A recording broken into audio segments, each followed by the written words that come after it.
അസ്വാഭാവികമായ എന്തെങ്കിലും നവമിയുടെ മുഖത്ത് കാണാനുണ്ടോ എന്ന് ഒരിക്കൽ കൂടി ശ്രീകുമാരിയമ്മ സൂക്ഷിച്ചു നോക്കി.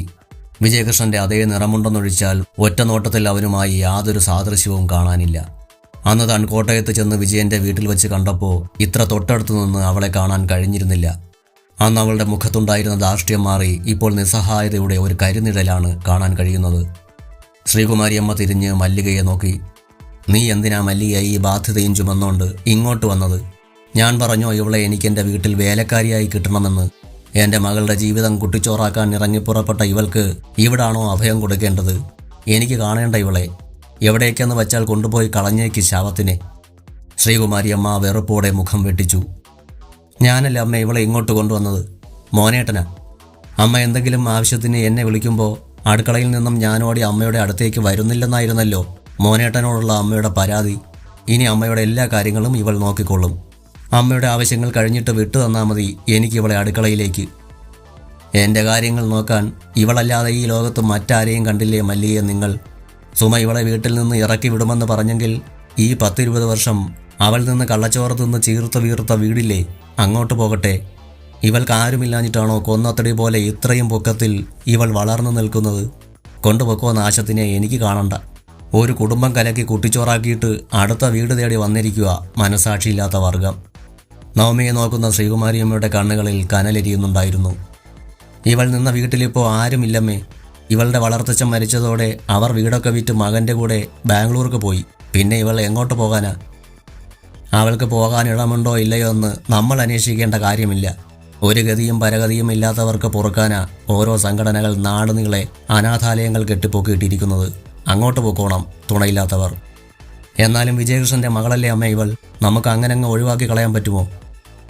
മല്ലികയെ, നീ എന്നെ കൊണ്ടൊന്നും പറയിക്കരുത്.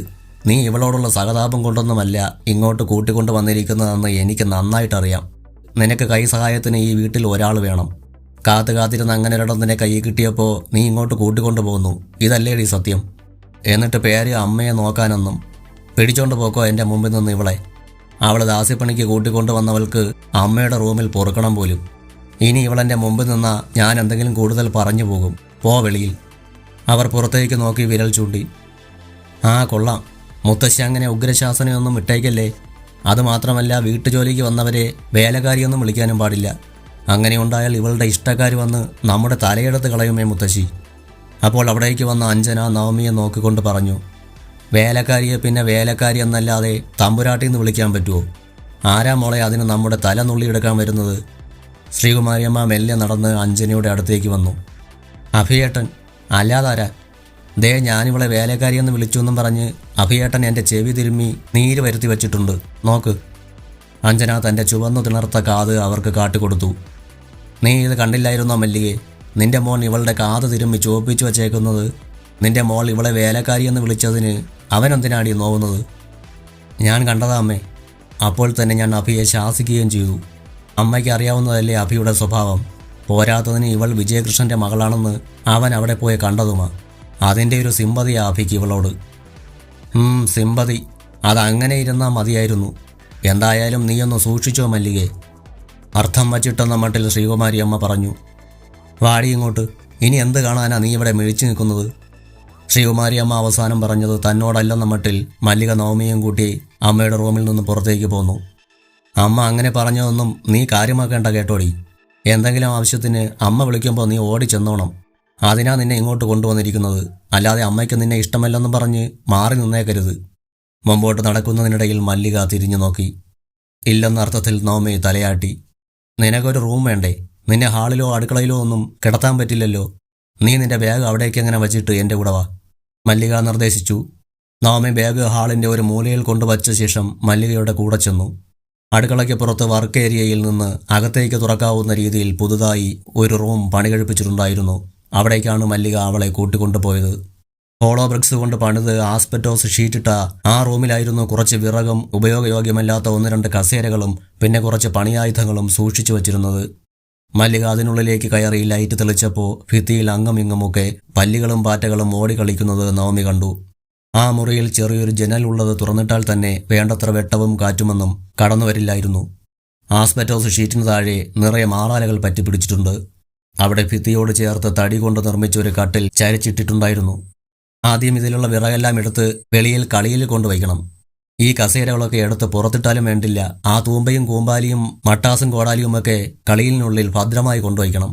എന്നിട്ട് ഇതെല്ലാം ഒന്ന് അടിച്ചു വാരിയിട്. വേണമെങ്കിൽ കുറച്ച് വെള്ളം കൊണ്ടുവന്ന് എല്ലാം ഒന്ന് തുടച്ചോ. അത് നിനക്ക് കിടക്കാനുള്ള കട്ടിലാണ്. അത് ഈ റൂമിൻ്റെ ഏത് ഭാഗത്താണോ ഇടേണ്ടത് അവിടേക്ക് നീക്കിയിട്ടോണം. തടി കൊണ്ട് നിർമ്മിച്ച കട്ടിലാണെന്ന് വെച്ച് നീ അത് കുറച്ചൊന്നും കാണണ്ട. മുൻപ് അമ്മ ഉപയോഗിച്ചിരുന്ന കട്ടിലാണ്. നടുവേദനയൊന്നും വരില്ല ഈ കട്ടിലിൽ കിടന്നാൽ. അത് ഉപയോഗിക്കാനുള്ള യോഗം നിനക്കാണെന്ന് കൂട്ടിയാൽ മതി. നീ ഇതെല്ലാം എടുത്ത് കളിയിലേക്ക് കൊണ്ടുപോയിക്ക്. ഞാൻ ചെന്ന് തൂത്തുവാരാൻ ഒരു ചൂലും കൊണ്ടുവരാം. മല്ലിക ചൂലെടുക്കാൻ പോയ നേരത്ത് നവമി തൻ്റെ ജോലി തുടങ്ങി. ആദ്യം അവൾ വിറകെല്ലാം കയ്യിൽ അടുക്കിയെടുത്തു കൊണ്ടുപോയി കളിയിൽ വച്ചു. അവൾക്കറിയാം എത്ര കൂടുതൽ ജോലിയുണ്ടെങ്കിലും മനസ്സിൽ ടെൻഷനുണ്ടാകാതെ സാവധാനം ചെയ്തു തുടങ്ങിയാൽ തനിയെ ജോലി തീരുമെന്ന്. മല്ലിക തിരിച്ചെത്തിയപ്പോഴേക്കും നവമി റൂമിനുണ്ടായിരുന്ന എല്ലാ സാധനങ്ങളും പുറത്തെത്തിച്ചു കഴിഞ്ഞിരുന്നു. അഭിനവ് പുറത്തൊരു കൂട്ടുകാരനെ കാണാനായി പോകാൻ വരുമ്പോഴാണ് നവമി കൊണ്ടുവന്ന ബാഗ് ഹാളിൻ്റെ ഒരു മൂലയ്ക്കിരിക്കുന്നത് കണ്ടത്. അവൻ നവമി അമ്മയ്ക്കൊപ്പം അടുക്കളയിൽ ജോലി തുടങ്ങിക്കാണുമെന്ന് കരുതി അവിടേക്ക് ചെല്ലുമ്പോൾ പുറത്ത് വർക്ക് ഏരിയയിൽ നിന്നും അമ്മയുടെ സംസാരം കേട്ടു. അഭിനവ് വന്ന് നോക്കുമ്പോൾ വിറകുപുര എന്ന് അമ്മ എപ്പോഴും പറയുന്ന റൂമിനകത്തേക്ക് നോക്കി നിന്ന് അമ്മ ആർക്കോ എന്തോ നിർദ്ദേശങ്ങൾ നൽകിക്കൊണ്ടിരിക്കുകയാണ്. അഭിനവ് അമ്മയുടെ അടുത്തേക്ക് ചെന്നു. റൂമിനുള്ളിൽ പൊടി കണ്ട് അവൻ വാതിൽക്കൽ നിന്ന് അകത്തേക്ക് നോക്കി. നവമി ചുരിദാറിൻ്റെ ഷാൾ കൊണ്ട് മൂക്കും വായും പൊത്തുപിടിച്ചുകൊണ്ട് തറ അടിച്ചു വാരുകയാണ്. ഇതെന്തിനാ അമ്മേ ഈ റൂം വൃത്തിയാക്കിയിടുന്നത്? ഇതിനുള്ളിൽ ഇരുന്ന സാധനങ്ങളെല്ലാം എവിടെ? അവൻ അവിടെ നിന്നുകൊണ്ട് അമ്മയോട് ചോദിച്ചു. സാധനങ്ങളെല്ലാം ഞങ്ങളെടുത്ത് കളിയിൽ കൊണ്ടുവച്ചു. അതെല്ലാം ഇവിടെ വച്ചിരുന്നാൽ ഇഴജന്തുക്കളെങ്ങാനും കയറിയിരുന്നാൽ അറിയത്തില്ല. ഇതൊന്ന് വൃത്തിയായി കിടക്കുന്നതല്ലേടാ നല്ലത്. അവർ തിരിഞ്ഞ് ശരിയല്ലേ എന്ന അർത്ഥത്തിൽ മകനെ നോക്കി. അതിന് ഈ പെൺകുട്ടിയെ കൊണ്ട് വേണോ അമ്മേ ഇങ്ങനൊരു ജോലി ചെയ്യിക്കാൻ? ഇവിടെ പുറംപണിക്ക് വരുന്ന എത്രയോ ആൾക്കാരുണ്ട്. അമ്മയ്ക്ക് അവരെ ആരെങ്കിലും കൊണ്ട് ചെയ്യിക്കാൻ വയ്യായിരുന്നോ ഇത്? തിരി കൂടിപ്പോയി അമ്മേ. എടാ, അവൾ ഒറ്റയ്ക്കല്ല ഈ ജോലിയെല്ലാം ചെയ്തത്, ഞാനും ഉണ്ടായിരുന്നു കൂടെ. അതെനിക്ക് മനസ്സിലായി അമ്മേ. അമ്മയെ കണ്ടാൽ തന്നെ അറിയാം ജോലി ചെയ്തത് മുഴുവൻ അമ്മയാണെന്ന്. കാരണം അമ്മയുടെ കയ്യിലും കാലിലും മുഖത്തുമൊക്കെയാണല്ലോ പൊടിയും മാറാലയും എല്ലാം പറ്റിപ്പിടിച്ചിരിക്കുന്നത്. മുറിക്ക് പുറത്തുനിന്ന് എല്ലാം കണ്ട് രസിക്കുന്നതിനല്ലേ അമ്മയുടെ ഭാഷയിൽ ജോലി ചെയ്യുക എന്ന് പറയുന്നത്, അല്ലേ? അവൻ ദേഷ്യത്തോടെ അമ്മയെ നോക്കി. നവമി ഈ വീട്ടിൽ നമുക്കൊപ്പം നിൽക്കുമ്പോൾ എന്തെങ്കിലുമൊക്കെ ജോലി അവളും ചെയ്യണ്ടേ മോനെ? അതല്ലേ അവൾ ചെയ്തുള്ളൂ. അല്ലാതെ അവളെക്കൊണ്ട് ഞാൻ പറമ്പ് വൃത്തിയാക്കിക്കുകയോ കൃഷിപ്പണി ചെയ്യിക്കുകയോ ഒന്നും ചെയ്തില്ലല്ലോ. അതില്ല, അമ്മ എന്തായാലും അത്തരം ക്രൂരതയൊന്നും കാണിച്ചില്ല. ഇനി നാളെ കാണിക്കുകയോ ഇല്ലയോ എന്ന് ആര് കണ്ടമ്മേ? നീ പോടാ അവിടെ നിന്ന്. വെറുതെ വന്നു നിന്ന് ഓരോ അനാവശ്യങ്ങൾ പറയാതെ. നീ പറയുന്നത് നവമി കേട്ടാൽ അവൾക്ക് തോന്നും ഞാൻ എന്തോ വലിയ ക്രൂരത കാണിക്കുന്ന അമ്മയാണെന്ന്. അല്ലേ? അമ്മ ഈ കാണിച്ചത് ക്രൂരതയല്ലേ? ഇത് വളരെ നല്ലതാണെന്നാണോ അമ്മ കരുതിയിരിക്കുന്നത്? നവമി ഇന്ന് ഈ വീട്ടിലേക്ക് വന്ന് കയറിയതേ ഉള്ളൂ. ആ ഒരു പരിഗണനയെങ്കിലും അമ്മയ്ക്ക് അവൾക്ക് നൽകാമായിരുന്നു. അത് ചെയ്തില്ലല്ലോ അമ്മ. പോട്ടെ, ഈ വീട്ടിൽ അമ്മയുടെ മകളൊരുത്തി ഉണ്ടായിരുന്നല്ലോ, അഞ്ജന. അമ്മയ്ക്ക് അവളെ വിളിച്ച് പറയാമായിരുന്നല്ലോ, മോളെ നീ നവമിയുടെ കൂടെ നിന്ന് ഈ ജോലിക്കൊക്കെ അവളെ ഒന്ന് സഹായിക്കടിയെന്ന്. അമ്മ ചെയ്തോ അങ്ങനെ? അവൾക്ക് പഠിക്കാനുണ്ടടാ. ഈ വർഷം സ്കൂൾ ഫൈനലാ അവൾ. അവളെക്കൊണ്ട് ഞാൻ എങ്ങനെയാ ഈ ജോലി ചെയ്യടിയെന്ന് പറയുന്നത്? അവൾക്ക് പഠിക്കാനുണ്ടായിട്ടൊന്നുമല്ല. അഞ്ജന അമ്മയുടെ മകളായിപ്പോയി. നവമി ചോദിക്കാനോ പറയാനോ ആരുമില്ലാത്തവളും. അതല്ലേ അമ്മയെ കാര്യം. അല്ലാതെ അഞ്ജന വന്നു നിന്ന് നവമിയെ ഒന്ന് സഹായിച്ചെന്ന് കരുതി അവളുടെ A+ ഒരു കുറവും ഉണ്ടാകാൻ പോകുന്നില്ല. അത് അമ്മയ്ക്കും അറിയാവുന്നതാ. അഭിനവ് പറയുന്നത് തന്നോടല്ലെന്ന മട്ടിൽ നിന്നതേയുള്ളൂ മല്ലിക. അവൻ പറയുന്നതിന് എന്തെങ്കിലും മറുപടി പറയാൻ നിന്നാൽ നമ്മുടെ വായടപ്പിക്കുന്ന വാക്കുകളാകും പിന്നെ അവൻ്റെ വായിൽ നിന്ന് വീഴാൻ പോവുക. നവമി ജോലി തീർത്ത് നിവർന്നു നിന്നു. ആ കട്ടിൽ പിടിച്ച് നേരെ ഇട്ടേരാ മോളെ, മല്ലിക നിർദ്ദേശിച്ചു. അതെന്താ അമ്മേ ആ കട്ടിൽ മാത്രം ഇവിടെ ഇട്ടേക്കുന്നത്? അതും കൂടി കളിയിലേക്ക് മാറ്റാൻ വയ്യായിരുന്നോ? നവമിയെ കൊണ്ട് ഒറ്റയ്ക്ക് എടുത്തുകൊണ്ട് പോകാൻ പറ്റാത്തത് കൊണ്ടാണോ അതിവിടെ തള്ളിയിരിക്കുന്നത്? എങ്കിൽ ഞാൻ സഹായിക്കാം അമ്മേ, വേണോ? അഭിനവ് തിരക്കി. വേണ്ട, അതിവിടെ കിടന്നോട്ടെ. വല്ലപ്പോഴും ആർക്കെങ്കിലും ഇവിടെ വന്നൊന്ന് കിടക്കണമെന്ന് തോന്നിയാൽ ഇത് ഉപകരിക്കുമല്ലോ. അതിവിടെ കിടക്കട്ടെ.